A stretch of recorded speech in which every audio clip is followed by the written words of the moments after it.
Munna Tripathi, king of Mirzapur. Hindi film के hero हैं बे हम, हमें कोई नहीं मार सकता, हम अमर हैं।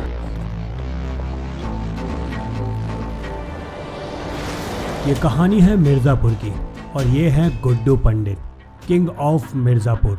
लेकिन इनको किंग नहीं बनना था, इनको तो बनना था मिस्टर पूर्वांचल। इस साल मिस्टर पूर्वांचल हम ही बनेंगे।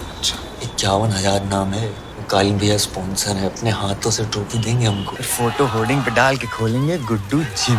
लेकिन आज ये मिर्जापुर के किंग बन गए। मिर्जापुर की वो रात जब मुन्ना त्रिपाठी गुड्डू के घर में उनके बाप का कॉलर पकड़ते हैं। कहाँ है, कहाँ, यहाँ है, बेटी बेटी बेटी। और ये पहली बार था जब मिर्जापुर के प्रिंस को कोई कुत्ते की तरह मार रहा था। और ये गुड्डू भैया के लिए पहला मौका था जिसने उनको कालीन भैया के सामने ला खड़ा कर दिया। भैया जी, अगर आप हमारी जगह होते तो शायद आप भी वही करते जो हम किए। दोबारा करेंगे, हम दोबारा मारेंगे। हमको मारोगे?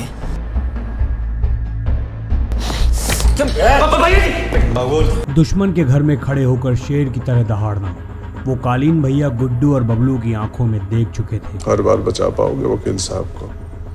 मुन्ना अगली बार आपके निवास पे पहुंचे और आप नहीं हुए, रिस्क है। अगली बार मुन्ना भैया घर आए, जिंदा वापस ही नहीं लौटे तो रिस्क तो वहां भी है कालीन भैया। घर में सम्मान के साथ साथ मिर्जापुर पे राज करने का मौका अब गुड्डू और बबलू को मिल चुका था और गुड्डू को करना था मिर्जापुर पे राज।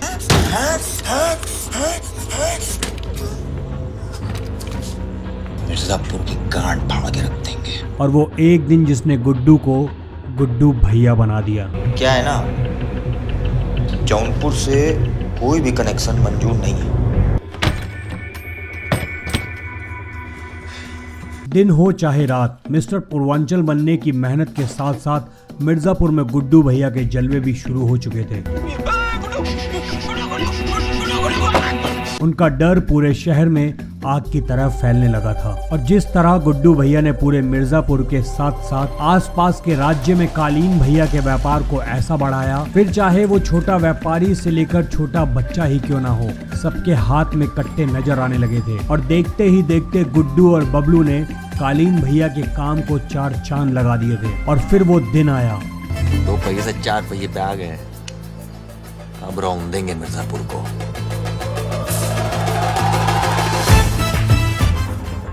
कहते हैं ना कि मोहब्बत बड़ी कुत्ती चीज है और जब वो आपके मालिक के दुश्मन से हो जाए तो फिर बात ही क्या। जब बबलू ने मुन्ना भैया के आदमियों को मारा और अपनी मोहब्बत के लिए उन पे बंदूक तान दी, और फिर क्या था, मुन्ना त्रिपाठी का गुस्सा, उसने गुड्डू और बबलू की बहन को उठा लिया। और ये हरकत गुड्डू के दिमाग में कुछ इस तरीके से बैठ गई थी, कालीन भैया घर बुलाएं। कि गुड्डू का बस चले तो वो सरेआम मुन्ना भैया को इस चौक पे ही जान से मार दे। मुन्ना त्रिपाठी पे कालीन भैया के सामने बंदूक तान देना। हमारे खिलाफ इलेक्शन में कन्वेंसिंग कर रहे हैं ये दोनों, और अब ये मत बोलिएगा इससे भी आपके व्यापार में कुछ फायदा होता है। कहीं ना कहीं ये दिखा रहा था कि गुड्डू अब दबके रहने वालों में से नहीं है। हम चाहे माँ की गाली दें चाहे बहन की। रतिशंकर को उसके घर में घुसकर मारा गुड्डू ने, और इस खबर ने पूरे जौनपुर में हड़कंप मचा दिया। और कालीन भैया को अंदाजा लग चुका था कि गुड्डू अब उनके कंट्रोल से बाहर है।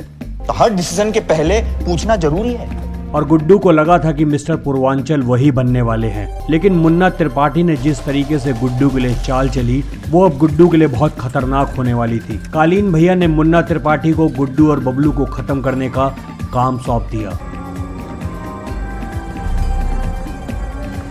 और फिर क्या था, मुन्ना त्रिपाठी खुलेआम बंदूक लेकर गुड्डू और बबलू को मारने के लिए निकल पड़ते हैं। और ये पहली बार था जब वो खुद को किंग ऑफ मिर्जापुर समझ रहे थे।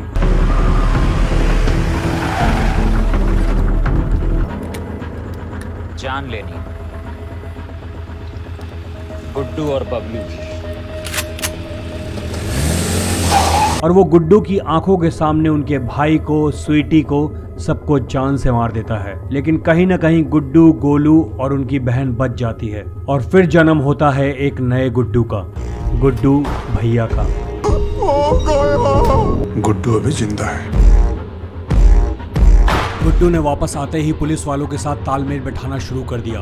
गुड्डू इस बात को बहुत अच्छे से जानता था कि अगर उसको मिर्जापुर पे राज करना है तो उसको पुलिस को अपने कंट्रोल में करना होगा और कहीं ना कहीं उसको अपने शरीर की ताकत के साथ दिमाग की ताकत का इस्तेमाल करना होगा।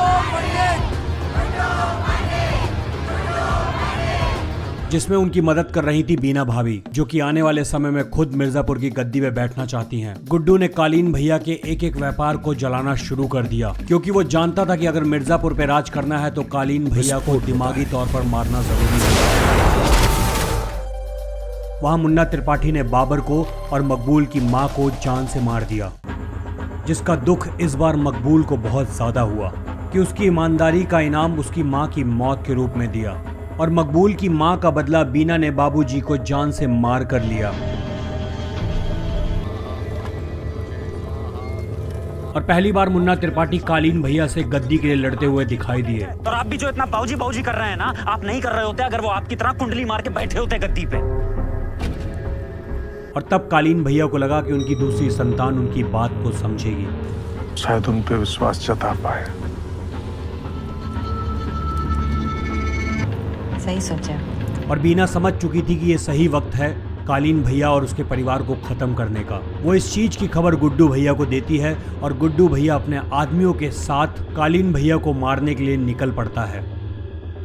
और दूसरी तरफ मुन्ना त्रिपाठी भी अपने बाप को मारने के लिए आ जाता है क्योंकि मुन्ना त्रिपाठी को लगता है कि कालीन भैया नहीं चाहते कि वो किंग ऑफ मिर्जापुर बने। लेकिन मुन्ना त्रिपाठी कालीन भैया को गोली नहीं मार पाता और तब कालीन भैया मुन्ना त्रिपाठी को कहते हैं कि आज से तुम हो मुन्ना त्रिपाठी, किंग ऑफ मिर्जापुर। और उसके बाद गुड्डू और गोलू कालीन भैया और मुन्ना त्रिपाठी पे गोलियों की बौछार कर देते हैं और पहली बार कालीन भैया अपनी आंखों के सामने अपने बेटे को मरता हुआ देख रहे थे, जिसको बचाने के लिए वो मुन्ना त्रिपाठी को निकालने की कोशिश करते हैं। लेकिन आज का दिन गुड्डू भैया का था। आज वो कालीन भैया और मुन्ना त्रिपाठी को मारकर मिर्जापुर की गद्दी पे बैठने वाले थे और कहीं ना कहीं मुन्ना त्रिपाठी की मौत उनके सर पर खड़ी थी। और आज वो दिन था जब गुड्डू भैया अपने भाई बबलू और स्वीटी का बदला लेने वाले थे।